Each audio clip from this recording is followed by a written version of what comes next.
Well, Allen Chankowsky is the author of The Other Side of Terminal, Take Back Your Life from Cancer Now. Allen grew up in Chamonix. His parents, by the way, are two of my constituents in Cote-Saint-Luc District 2, and kind of a small world. And Allen, I read your book. I couldn't put it down. I'm waiting for the motion picture. I don't know who's going to star as Allen Chankowsky, but it should be somebody really good. But your story is just unbelievable. You beat cancer twice. And the last time you were given a terminal diagnosis, I believe it was in 2016. Yes. So I think that's when you kind of made a promise to yourself. If you survived 5 years, you were going to write a book. So you did, right? You went ahead and you wrote this book. I did. I did it. So when I was diagnosed with terminal cancer, I, of course, was under the weight of that information, very upset, very depressed. That kids at the age of very young kids, 9 and 12. And it was very, very difficult to escape the fact that my life was coming to an end at the age of 47. So I decided during the period of time between my diagnosis in 2016 to COVID, that it seemed as though the techniques that we found within the medical community to help me survive were actually working. And we did some unique things to ensure that it would work to the best of our ability. And when it became more and more clear that what we were doing was in fact working, it became clear to me that I needed to share my story with a wider audience, to tell people how I did it, not because I want them to hear my story, but because I want them to know that having advanced cancer / terminal cancer, call it what you want, stage 4 cancer, is not necessarily an immediate death sentence.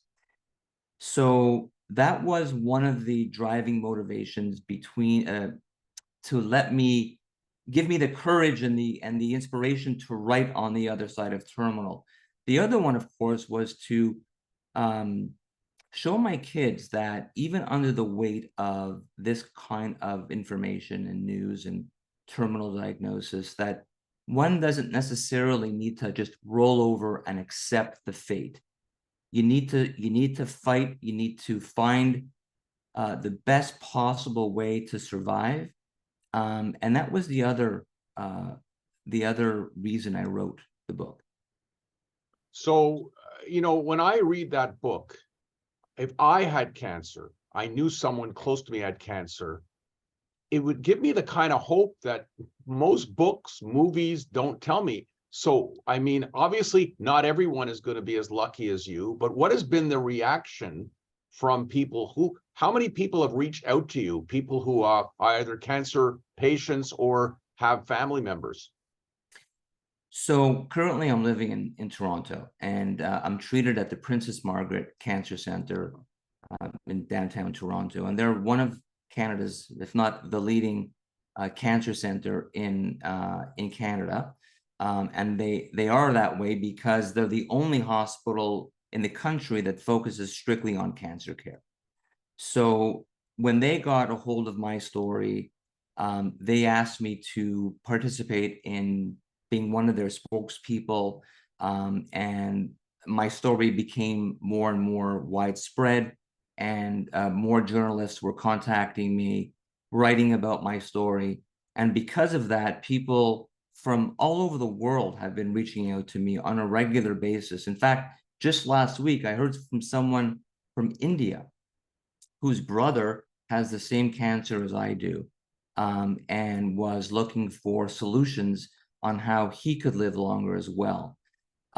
It is very, very touching for me to receive communications from people all over the world who want to know what to do. And that's the problem. The major problem is that people just don't know what to do. The technology is there, it's available, but by and large, people still just don't know what to do yet.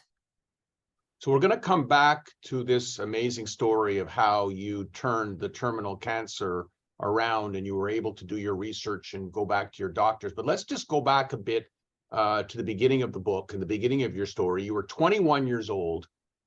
Your brother Kenny, who I never met, but I knew of him because I remember being involved with the Juvenile Diabetes Foundation. And one day they named a golf tournament after him and he died in a tragic car accident.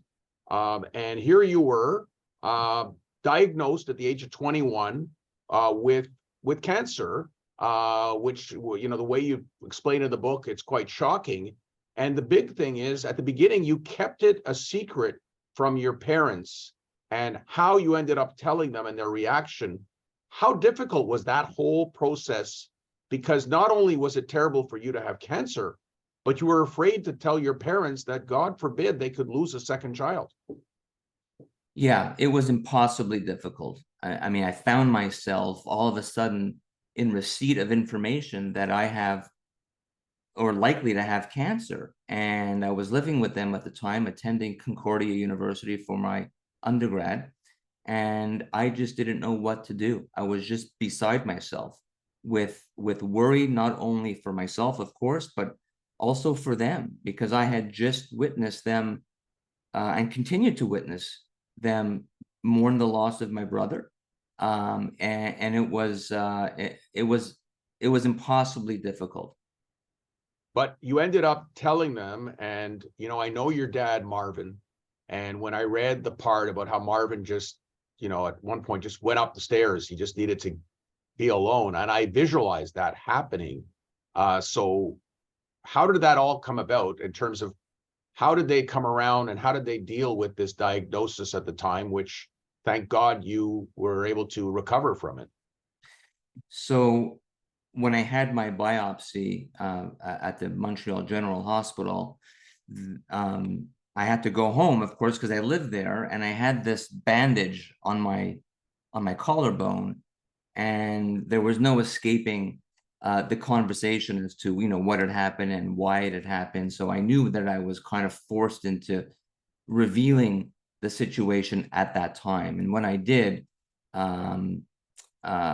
my dad had a reaction that was very emotional. He needed to leave the room, went upstairs, and the conversation continued with my mom and I. And then he returned 15, 20 minutes later, clearly having had an emotional reaction upstairs. And of course, I was expecting some type of an emotional reaction. I didn't know in what form it was going to take, but that's how my dad reacted. My mom, God bless her, she very stoic and a strong individual, Right. and just, you know, reassured me to the best of her ability that she would do whatever she could to help and to support me, and that we were going to do this together, Right. all of us. So yeah. So you describe in the book that the first 5 years of this initial cancer diagnosis, you use the words, you were shaken to a core. What were those? What was the recovery like? How did you recover from this cancer? And what was your mindset like for those first 5 years? Okay, so to be clear, once you're diagnosed with terminal cancer, at least as of today, as of 2023, if you're diagnosed with a terminal cancer, there's really no escaping it. You don't get away from that diagnosis. It is with you for the rest of your life. Right. So, having said that, the goal at that point is to extend your life for as long as possible, and that's what we set out to do. So, in terms of the recovery, I had a surgery. I had even more radiation therapy, and once the radiation therapy was completed, some scans were done to see how effective the surgery and the radiation were. And unfortunately, it came back that there was some cancer spread to my chest.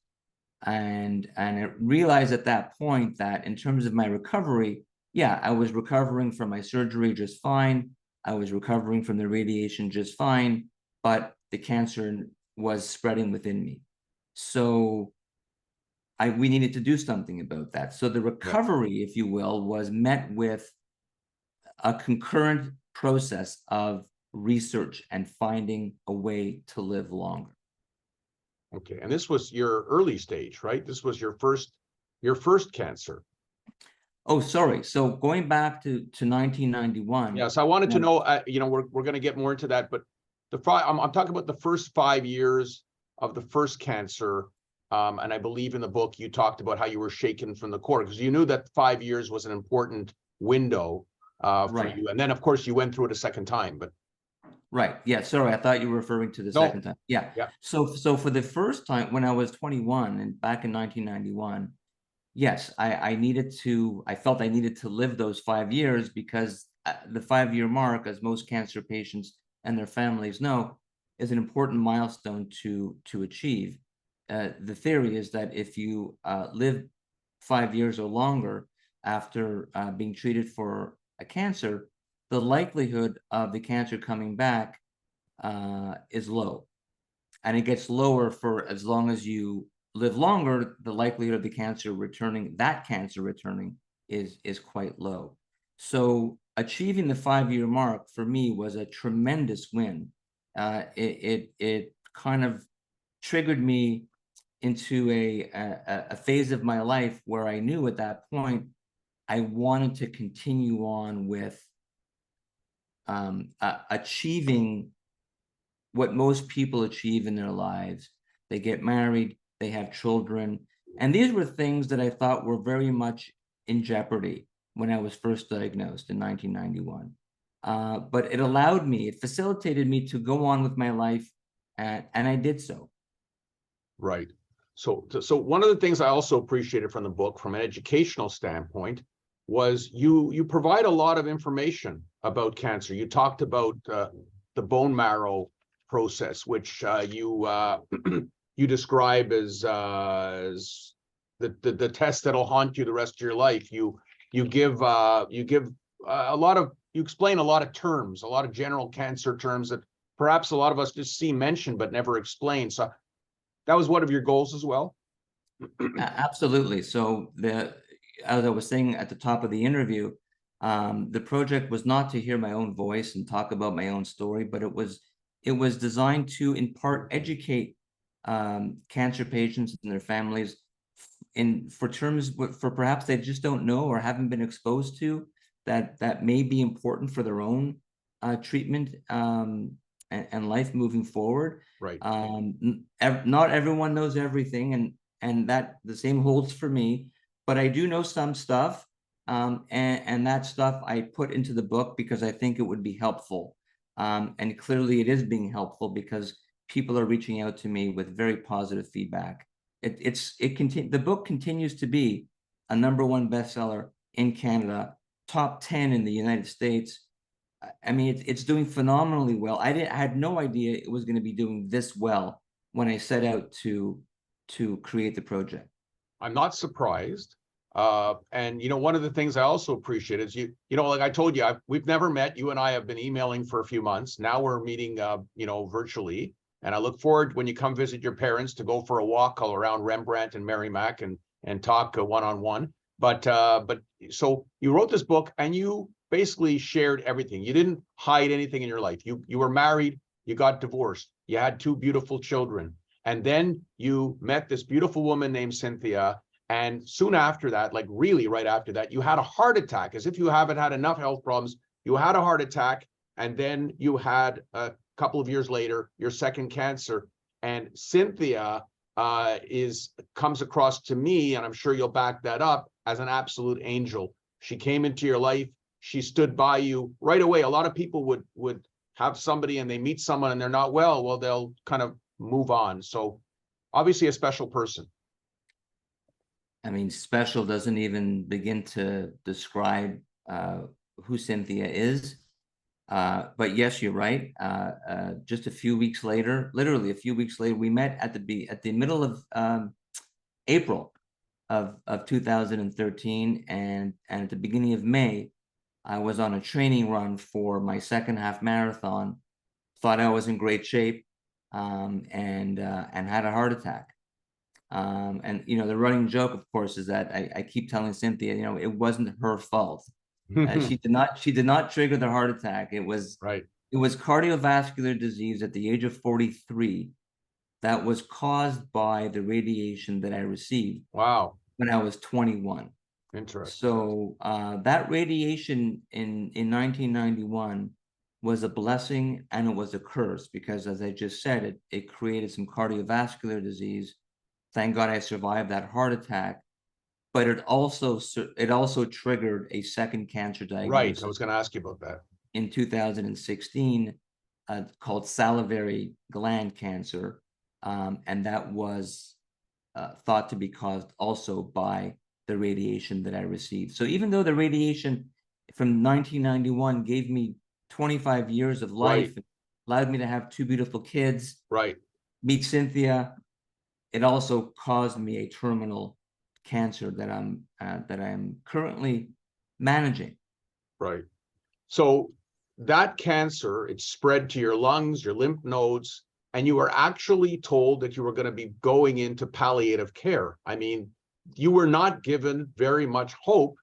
And a lot of people, and I'm sure a lot of people, would have just thrown their hands up, accepted their fate, and lived their final days. And Yeah. You didn't do that. No, I did not do that for the reasons that I talked about earlier. I could not show my kids that I was going to give up. I could not show myself that I was going to give up, and that I knew enough to know that there were reasonable options that I needed to pursue before I waved the proverbial white flag and gave up. And that's exactly what we set out to do. We did the research. We found very spotty information across the globe, because this is a very rare cancer. So information on it is very difficult to come across because so few people have it. But we found some information that facilitated our understanding that we could pursue some diagnostic testing that would help lead to some interesting treatment options. And that's exactly what we did. And I think it's going to be critically important for your listeners and your viewers to understand, in a very brief way, what we did. So if it's okay with you, Mike, I'd love to be. Please. I was going to ask you next because I think that's really important to explain exactly what, I mean, you actually proposed this to your doctor. You said you kind of felt strange telling one of these leading cancer specialists, well, what if we try this? And the doctor agreed and it succeeded. So explain to us, what was it that changed everything? Okay, so the basis of the conversation is that patients need to understand the biology of their specific cancer. And when I say the biology, I mean you need to understand what's driving the cancer growth. You need to understand the DNA structure. Now, of course, patients, me included, we're not scientists, we're not trained doctors. We can't understand DNA structuring when it comes to anything, let alone our cancers. But there's a technology called comprehensive genomic profiling, otherwise known as next generation sequencing, where the doctors take a very small part of the tumor that was removed either from surgery or perhaps from a biopsy. And nowadays you can even do it from a blood biopsy. Yeah. They take a look at the fragments of the cancer and they lift out the DNA from the cancer itself. Mm-hmm. And they're able to identify what is wrong with the cancer. What is its Achilles heel? And once they figure out what's wrong with the cancer, they could then attack it with known drugs or other therapeutics that can be helpful. But until you know the biology of the cancer, even thinking about treatment isn't even an option to consider, because you're treating something for which you don't know much about. So the idea was get to know your cancer really, really detailed, work with your doctor, and hopefully you'll find a way to attack one of its weaknesses or several aspects of its weaknesses. So next generation sequencing is not a typical standard of care within Canada yet. You have to ask for it.